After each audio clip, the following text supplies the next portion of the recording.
हसन लाला, वो नाम जो खिदमत का दूसरा नाम बन चुका है। चाहे गर्मी हो या बारिश, दिन हो या रात, दरियापुर के लोगों की मदद के लिए हमेशा तैयार। कई बार सियासी साजिशों का शिकार बने, परेशानियां आईं, मगर कभी झुके नहीं, कभी रुके नहीं। हर बार और मजबूती से उभरे, क्योंकि दरियापुर की आवाम का साथ इनके साथ है। इलाके की हर गलियों में इनकी मेहनत की कहानी सुनाई देती है। हसन लाला एक नाम नहीं, एक जज्बा है, एक मिसाल है, जो बोलते नहीं काम से जवाब देते हैं। क्या है कि तुम्हारी बस्ती का हर आदमी हसन लाला तुम्हारी बस्ती का हर आदमी हसन लाला वफा का, प्यार का पैकर दिखाई देता है। तुम्हारी बस्ती का हर आदमी हसन लाला वफा का, प्यार का, और दरियापुर है ये, ध्यान में रखिए कि तुम्हारी बस्ती का हर आदमी हसन लाला वफा का, प्यार का पैकर दिखाई देता है। और तुम इस इलाके को दरिया कहो मगर हमको, तुम इस इलाके को दरिया कहो मगर हमको मोहब्बतों का समंदर दिखाई देता है। तुम इस इलाके को, अरे भाई पढ़िए पढ़िए जवर भाई, और पढ़िएगा। तुम इस इलाके को दरिया कहो।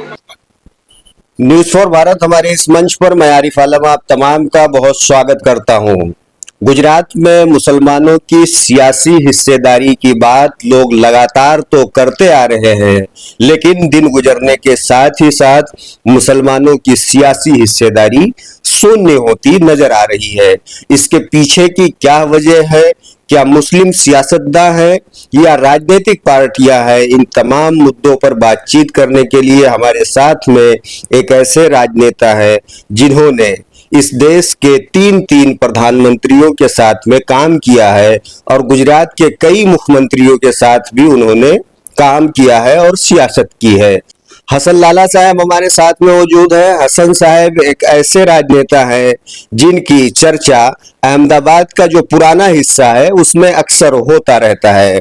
हसन साहब, सबसे पहला सवाल तो ये कि किस तरीके से आपका जो राजनीतिक सफर रहा है वो रहा है, कहां से आपकी शुरुआत हुई थी, और इतना लंबा राजनीतिक सफर बावजूद इसके मुसलमानों की सियासत में शून्यता, इसे कैसे आप देखते हैं? अस्सलाम वालेकुम। आरिफ भाई, बहुत अच्छी बात कही आपने।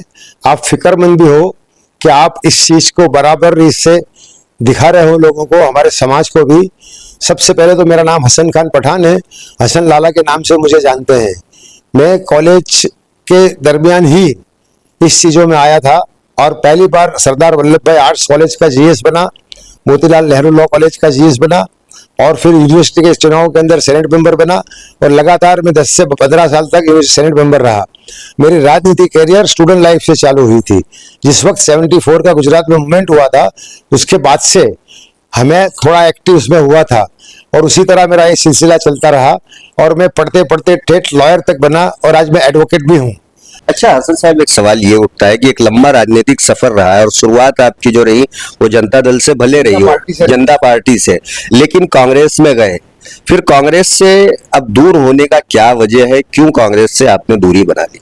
दरअसल हमारी जो विचार श्रेणी है ज्यादातर कांग्रेस की विचार श्रेणी है। हमारी आइडियोलॉजी भी वही है, बिल सांप्रदायिक थी। बचपन से हम जिस तरह कॉलेज से हमारा ग्रोथ हुआ तो सभी लोग हमारे साथ थे, हिंदू मुस्लिम। आज भी बेचुए तो नहीं लगता कि हिंदू मुस्लिम अलग हैं, इस तरह से हमारा ग्रोथ हुआ है। लेकिन कांग्रेस की राजनीति के अंदर जब हम आए और 95 के अंदर वापस मुझे टिकट दिया गया, और इस विस्तार से कभी कांग्रेस की पैनल नहीं आई थी, और इस विस्तार में फर्स्ट टाइम 95 में हम कांग्रेस की पैनल लेके आए। और मुझे बहुत गर्व के साथ कहना चाहिए था कि दरियापुर कॉर्पोरेशन से मैं काउंसलर बना, क्योंकि बहुत गर्व की बात है, ये बहुत हिस्ट्रिकल एरिया है। मतलब कि जहां से हमारे लोखंडी पुरुष सरदार वल्लभ भाई पटेल कॉर्पोरेशन का चुनाव जीते थे और अहमदाबाद शहर के निखिल पार्टी के अध्यक्ष बने थे, उनका अनुगामी बनना मुझे बहुत बड़ी खुशी की बात है। उसी सिलसिले में जद्दोजहद से मैं 95 से जो काम किया, हमारे विस्तार के अंदर बिल्कुल कम्युनल एटमोस्फेयर खड़ा हो गया था। कुछ राजनीतिक और कुछ धार्मिक कट्टरवाद ने हमारे विस्तार को बदनाम किया था, कुछ एंटी सोशल एलिमेंट्स ने बदनाम किया था। उनका प्रभुत्व रखने के लिए काफी जद्दोजहद की। रथ यात्रा जैसे त्योहारों के अंदर हमेशा यहाँ दंगे फसाद की तकलीफ रहती थी। हम लोगों ने जनता कर्फ्यू का ऐलान करवाया। पुलिस कमिश्नर हमारे स्थानिक धार्मिक नेताओं के, मस्जिदों के इमामों से मिलते और इस विस्तार में मुसलमानों की फलाह महबूदी और शांति के लिए जो मशवरा हमारे बुजुर्गों ने, धार्मिक नेताओं ने दिया, इसी तरह जनता कर्फ्यू रखवाया। हमारी दर एरिया के अंदर से रोड पे निकलने वाली रथ यात्रा के रूट के ऊपर हम हमारी बहनों को कुरान शरीफ पढ़ने के लिए दौड़ करवाते थे, पुलिस की गाड़ियां रखते थे ताकि घर्षण ना हो। इसी तरह और 200 माइक हमारे विस्तार में हम बांध देते थे ताकि उसमें से भी कुछ न्यूसेंस एंटी सोशल मुसलमानों के खिलाफ सूत्रोच्चार कर रहे थे, तो वो सूत्रोच्चार को रोकने के लिए हमने 200 माइक पुलिस स्टेशन लगाए और जैसे रथ यात्रा एंटर हो हम वो माइक पुलिस स्टेशन चालू करवाते, जय रणछोड़ माखन चोर के नारे लगते थे ताकि उनके मुस्लिमों के खिलाफ सूत्रोच्चार हमारे वहां ना आए और हमारे बच्चे और हमारे समाज की लागनी न दुखाए। इसी तरह हमने काफी जद्दोजहद की और इस विस्तार को शांत किया। और इस विस्तार के बारे में तो पूरा हिंदुस्तान जानता है कितना सेंसिटिव था, क्या था एक जमाने में यहाँ। आज अल्लाह ताला की इतनी मेहरबानी है कि हमारा विस्तार बिल्कुल सुकून और शांत है और आज हमारे पिछले 10-15 बरस से हमारे विस्तार के अंदर 0 क्राइम है। पुलिस स्टेशन के अंदर कुछ काम नहीं है और हमारे वहां जो भी अफसर आए यहाँ की पोजीशन देखते हुए उन लोगों ने भी वही रीत से मतलब अपनी कामगिरी करी ताकि इस विस्तार में हमारी शांति समिति, हमारे साथी और हमारी टीम ने काफी जद्दोजहद कर विस्तार को शांत किया। वही सवाल तो वही उठता है कि आपका लंबा राजनीतिक सफर, बावजूद इसके क्या मजबूरी रही कि कांग्रेस से अलग होना पड़ा? दरअसल बात यह थी कि 5 टर्म से कंटिन्यूस में चुनाव जीता। 3 बार मैंने फारूक शेख को एमएलए यहाँ से बना, टिकट दिया, दिल से खबे से खबा मिला के मैंने काम करके उनको इलेक्शन जिताया मतलब। और एक बार कांग्रेस पावर में आई, उस वक्त मुझे टाउन प्लानिंग कमेटी का चेयरमैन बनाया मतलब। और उस वक्त की ये पोजीशन थी कि बिल्कुल माइनर पोजीशन के अंदर मतलब ये थी। और आप तो जानते हैं कि सत्ता के लिए कुछ नेता लोग और कुछ पार्टियां ऐसी होती है कि जो लोगों के साथ, लोही के साथ होली खेल के भी अपनी सत्ता हासिल करने के लिए कोशिश करती है। ऐसी एक बात 2002 के चुनाव में यहाँ पे हुई। मेरे चुनाव के अंदर 10-10 आदमी पुलिस गोलीबार से मरे, 5 हमारे हिंदू भाई और 5 हमारे मुस्लिम भाई मरे। फिर भी अल्लाह ताला की मेहरबानी थी, नीयत साफ थी, लोगों की सेवा करने की मेरे को नेम थी, तो मैं वो चुनाव भी जीत के आया। और 62 सीट कांग्रेस पार्टी की उस वक्त आई, जनादेश नहीं मिला था। सीडी पटेल साहब हमारे प्रेसिडेंट थे और उसके बाद अपक्षों से मिलके सत्ता हासिल करके हिम्मत सिंह को मेयर तो बना दिया। लेकिन जब मैं 3 चुनाव जीत के आया तो मेरे चुनाव में जब तूफान हुआ, उस वक्त चुनाव मेरा बन रहा, 1 महीने के बाद चुनाव हुआ, फिर भी मैं 3 सीट जीत के आया। तब पार्टी के हाईकमांड ने मुझे गले लगा के बोला कि जनादेश अपने हक दिया, कांग्रेस को अब स्पष्ट बहुमति मिली। दरियापुर कालूपुर की जो मतलब विधानसभा थी, सीमांकन में 2 से 1 सीट हुई, कालूपुर और शाहपुर को मिक्स करके दरियापुर विधानसभा हुई। तब हमारे शाहपुर के विधायक गयासुद्दीन शेख थे, उनका भी 25% एरिया मेरे में आता था। तन मन धन से उनको मदद करके हमने वो भी चुनाव जिताया। 3 टर्म वो यहाँ पे रहे, पूरा दरियापुर इंचार्ज कालूपुर, जहां जहां शहर में जरूर पड़ती थी माइनॉरिटी में पार्टी मेरा उपयोग करती थी और मैं दिल से काम भी करता था। लेकिन पोजीशन ये आई कि वो बोलते ना अहम टकराता है। और दूसरी बात ये थी कि मेरी जो आइडियोलॉजी थी वो बिल्कुल आउटराइट बिन सांप्रदायिक आइडियोलॉजी, किसी को मुंह पे बोल देना, सच्ची बात मुंह बोलना, किसी से घबराना नहीं। और इसी तरह से मेरी राजनीति चलती रही। तो चाहे बड़े से बड़ा नेता हो और गलत हो तो मैं मुंह पे बोलता था। चापलूसी की आदत मेरे में नहीं थी, इसलिए मुझे तकलीफ पड़ी। और 3 में 3 6 टर्म हमने यहाँ से एमएलए जिताया। मेरे प्रॉब्लम के कारण मुझे असेंबली की टिकट नहीं दी गई मतलब। और उसी वक्त अहमद पटेल साहब ने मुझे जॉइंट सेक्रेटरी बनाया था, निरुपम नानावटी, राजकुमार गुप्ता, महेंद्र पटेल और मैं। फिर 89 का मैंने आपको बताया। उसके बाद 95 से चुनाव 2020 तक में रहा। तन मन हर रीस से पार्टी की मैंने मदद करी और पार्टी को उठाया। उस टाइम पे यहाँ गैंग का जो मामला चलता था तो वहां परमिशन लेनी पड़ती थी। एक डॉन थे, आप जानते हैं उनकी मतलब, वो सबको भी मैंने क्लियर करके हमारे साथ हमारे दोस्त अब्दुल रजाक शेख, उनको वार्ड समिति के प्रेसिडेंट बना के और पूरा मामला कांग्रेस का पूरा खड़ा किया। लेकिन जब वक्त आया तो ये हमारे जो अनपढ़ एमएलए थे उनको ऐसा एहसास हुआ कि भाई ये 5 की जगह 6ठी टर्म होगी तो शायद ये विधानसभा की टिकट ले जाए। और मेरे नेता अहमद पटेल थे, अहमद पटेल का अल्लाह ताला ने उनको कोरोना में उठा लिया, इसलिए उन लोगों ने पार्टी को धमकी दी। भरत सिंह सोलंकी उस वक्त थे, अमित चावड़ा जी उस वक्त थे, उन्होंने भी काफी समझाया वो विधायक को, गयासुद्दीन शेख को, कि ये गलती मत करो, वो सीनियर आदमी है, कांग्रेस को उसने बहुत मदद करी, आपको तकलीफ होगी। लेकिन जो बात होती है ना कि जब आदमी गुरूर और घमंड में आ जाता है मतलब, तो उसकी बुद्धि भ्रष्ट हो जाती है और बोले कुछ नहीं होगा, मैं ये कर लूंगा, मैं वो कर लूंगा। और उसी कारण से मेरे को हर्ट हुआ। मैंने पार्टी से ये भी कहा कि अगर आपको टिकट नहीं देनी, ये ग्यासुद्दीन ना बोल रहे हैं मतलब, तो मेरे से अच्छा आदमी तो उसको मैं जिता के लेके आऊंगा, बराबर है। लेकिन मेरे को ऐसा कोई है नहीं, 5 टर्म मेरी होगी तो, लेकिन मेरे इज्जत के साथ मैं बरी करूंगा और पार्टी का काम करूंगा। तो 1 महीने पहले जाके मैं बोल के हाईकमांड को कि मुझे बोल दो कि आपको टिकट नहीं देना है, तो मैं स्वैच्छिक बोल दूं कि मेरे को नहीं लड़ना इलेक्शन। लेकिन पार्टी के हाईकमांड पे पूरा प्रेशर करते करते पार्टी के हाईकमांड ने कहा तुम लड़ो, लेकिन प्रेशर करते करते इतनी पोजीशन आ गई कि हमारे ग्यासुद्दीन शेख ने पार्टी को धमकी दी कि मैं MIM में चला जाऊंगा अगर आप हसन लाला को टिकट दोगे। इसी तरह शाहनवाज शेख का हुआ जमालपुर में, इसी तरह राजू मोमिन का हुआ।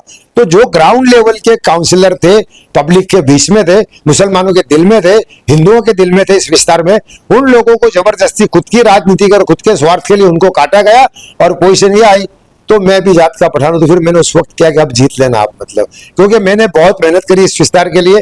गोलियां चलती थी मैं शांति के लिए ज्यादा, लोग मुझे मारते थे, लोग धक्के मारते थे, लेकिन बाद में समझ में आए लोगों के नहीं, हसन भाई की बात सच्ची है और आज उसका रिजल्ट हमको ये मिला है। इसीलिए मैं कांग्रेस की विचारसरणी धराता था और आज भी मेरे दिल के अंदर वो चीज नहीं है। लेकिन इस तरह की जो मेरे से मतलब यानी कि बदनामी साजिश हुई और बदनामी हुई और हमारा हाईकमांड भी जो नाराज लाचार हुआ, तो मुझे ये नवाई लगती है कांग्रेस के अंदर तो संगठन जो होता है हर पार्टी के अंदर मजबूत होता है और संगठन जो बोलता है वही होना चाहिए। अब यहाँ उस वक्त क्या खबर क्या हो गया कि उन लोगों ने ये बोला कि धारासभ्य यार MLA बोले उसी को टिकट देने का।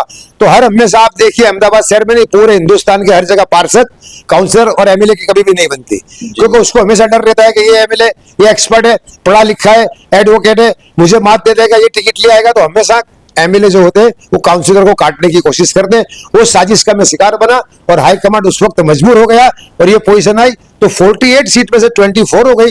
वो इसी तरह से कि MLA के कहने से टिकट दी गई। कांग्रेस में आज दिन तक ऐसा कभी नहीं होता था। संगठन सर्वोपरि होता है, प्रेसिडेंट सर्वोपरि होता है और वही कहता है वही होना चाहिए और वही नीति कांग्रेस को अपनानी पड़ेगी, तो ही कांग्रेस बन पाएगी यहाँ से। अगर यही सिस्टम रही कि ये मेरा है वो तेरा है वो तेरा अंदर खाने, तो मैं नहीं मानता कि गुजरात के अंदर फिर वापस कांग्रेस कभी खड़ी हो सकती है। अच्छा, और आज भी लोग मेरे को याद करते हैं, मैं तो मेरे काम धंधे में लग गया हूँ, लेकिन आज भी लोग परेशान है कि इस विस्तार की जो पोजीशन और दशा देखते हैं, छोटे छोटे काम नहीं होते, गटरें साफ नहीं होती, कोई प्रॉब्लम नहीं होता, क्योंकि कम से कम हमारा लीडर जो होना चाहिए, मुसलमानों का लीडर होना चाहिए ऐसा कि जो दोनों कम्युनिटी के अंदर मतलब प्रभुत्व रखे, दोनों हिंदू मुस्लिम को ये विस्तार में 7 पे 60-40 पे रेशियो वाला एरिया है, साथ में रखे और अच्छी तरह से तन तोड़ मेहनत करके वो प्रॉब्लम को सॉल्व करे। इसलिए हमको पढ़े लिखे आदमी की चाहिए। हसन साहब, आपने सवाल उठाया कि यहाँ के लोगों की जो समस्याएं हैं और उसको उठाने के लिए एक बार फिर से आप मतलब चुनावी मैदान में उतर सकते हैं।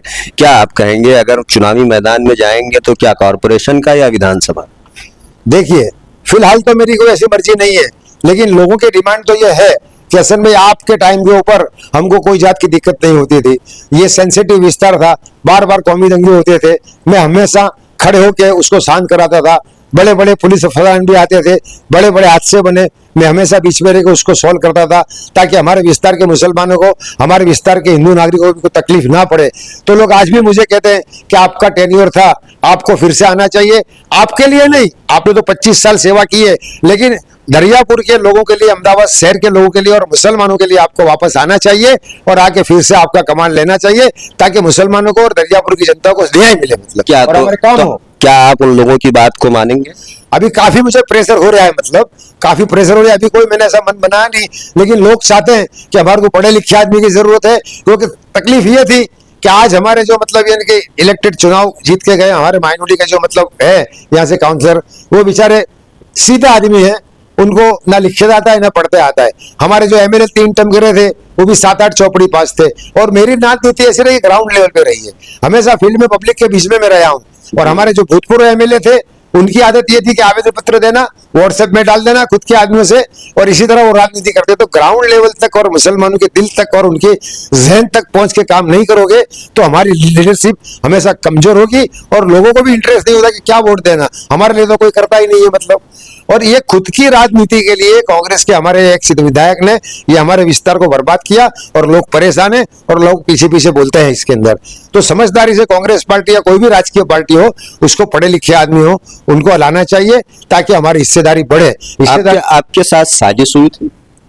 मेरे साथ क्लियर साजिश ही हुई थी ना, मैंने कभी पार्टी के खिलाफ काम नहीं किया, जी। मैंने कभी कोई एंटी पार्टी काम नहीं किया था। हमेशा तन तोड़ मेहनत करके मुझे 2020 की टिकट नहीं दी गई, उसके बावजूद भी अमित चावड़ा जी हमारे प्रेसिडेंट थे, उनके पास ही लेटर लेके मुझे कालूपुर का काम सौंपा। शाहनवाज जी को जमालपुर से काट के कालूपुर खाड़िया लड़ाया, देवर्सी भाई का उनका मैंने काम किया मतलब। लेकिन उसके बावजूद भी हमारा मान सम्मान ना रखे कोई, और हम हमेशा एमएलए जो होता है वो काउंसलरों की मेहनत से ही जीत के आता है, लेकिन वो जीतने के बाद अपना भान भूल जाते हैं और गुरूर और घमंड के अंदर रहते हैं, और किसी को गांठते ना किसी का फोन उठाना, किसी को बजट। मेरे को आज दिन तक पता है कि हमारे भूतपूर्व एमएलए 10 साल से विस्तार के अंदर हमने उनको जिता के लाया, 1 रुपए का बजट मुझे नहीं दिया। एक बार लेने के लिए गया गयासुद्दीन के पास, बोला अभी मेरे पास बजट नहीं है। अब ये सीनियर काउंसिलर जो हमसे एमएलए बनने वाला आदमी हमको ये करता, लोगों के साथ कैसा व्यवहार होगा? इसीलिए लोगों ने उनको घर पे बिठा दिया मतलब। अच्छा, एक आखिरी सवाल ये है कि मुसलमानों की सियासी हिस्सेदारी की बात तो हर कोई कर रहा है। इसके पहले देखा गया तो विधानसभा के चुनाव में सिर्फ एक मुस्लिम विधायक का जीतना, ये अपने आप में बड़ा सवाल है कि गुजरात में 10% मुस्लिमों की आबादी और एक सियासी आदमी, इसे आप कैसे देखते हैं और क्या इसके लिए खुद मुस्लिम ही जिम्मेदार? दरअसल बात यह है कि हमारे वहाँ हमारे समाज पे एक मतलब जैसा कि जाला छा गया हुआ है कि कांग्रेस है तो ही हम हैं। ये सबसे पहले तो उनके दिलों में से निकालना पड़ेगा, और निडर बन के, मुसलमान हमेशा बहादुर होता है, ईमान वाला होता है, किसी से डरता नहीं है, लेकिन उनके ऊपर इस तरह से खौफ डाला गया हुआ है कि कांग्रेस की होगी तो आपका इस देश में अस्तित्व नहीं है। लेकिन गलत बात है ये, हमको बोल्डली मैदान में आना चाहिए।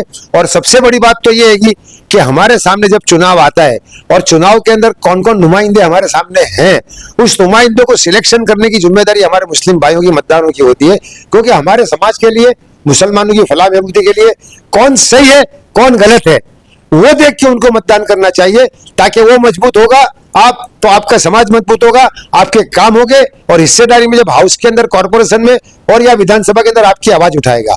आजकल ये पोजीशन है कि पढ़े लिखे कम लोगों को हमने यहाँ भेज दिए तो वो सिर्फ पार्टी की मर्यादा में ही बात करते हैं, लेकिन जब हमारे समाज की बात आती है, हमारे मुसलमानों की बात आती है, तो वो सिर्फ आवेदन पत्र दे के और व्हाट्सएप पे डाल देते हैं, उसमें वो संतोष मानते हैं। इससे तुम्हारा काम होने का नहीं है, तुम्हारी हिस्सेदारी और कम होती जाएगी। और हमेशा एक बात समझ लो कि मैंने पढ़ा है कहीं कि पहले जो फिलोसोफरों ने, एक फिलोसोफर ने लिखा हुआ था कि किसी भी कौम को बर्बाद और खत्म करना हो तो उसकी लीडरशिप को कम करो। वो सिस्टम आज हमारे देश में चालू है, उसके जिम्मेदारी हमारी भी 50% है। हमको भी जागरूक होना चाहिए, हमको लोग, पढ़े लिखे लोग लाओ, अच्छे लोग लाओ। पार्टी से ताल्लुक बात की बात रही, लेकिन इसी तरह अगर आप मतलब मजबूत आदमी को लागो तो अपनी हिस्सेदारी भी बढ़ेगी, समाज का काम भी होगा और आपका एक आवाज भी होगा। जब तक आपका संसद के अंदर, असेंबली में और कॉर्पोरेट में आवाज नहीं होगा, आपको कोई नहीं पूछेगा। आप इसके पीछे गए, आप उस नेता के पीछे गए, आप उसको हार पिनाया, उसकी चापलूसी करी, उसको आपकी कोई पड़ी नहीं होगी। जो तुम्हारा होगा वही तुम्हारा काम करेगा। ये बात बिल्कुल सच, और छाती ठोक के मैं कहता हूं कि हमारे समाज में 50% इस चीज की खूबी, खामी है कि वो सिलेक्शन करने में हमेशा कमजोर रहे मतलब। जी, तो ये थे हसन साहब। शुक्रिया हसन लाला साहब, आपने वक्त दिया इसके लिए। और हसन साहब ने बहुत सारे मुद्दों पर बातचीत की, लेकिन सबसे बड़ा सवाल इन्होंने ये उठाया कि मुसलमानों की जो सियासी हिस्सेदारी लगातार गिरती जा रही है, कहीं ना कहीं उसके लिए मुस्लिम सियासतदान और मुस्लिम कौम के लोग जिम्मेदार हैं। साथ ही साथ एक चीज की ये भी इन्होंने इशारा किया है कि अगर दरियापुर के लोग एक बार फिर से चाहेंगे और इनके ऊपर डिमांड करेंगे, इनके ऊपर प्रेशर बनाएंगे, तो ये आने वाले दिनों में एक बार फिर से शायद चुनावी मैदान में उतरे और लोगों की बात, लोगों की परेशानियों को सदन में उठाए।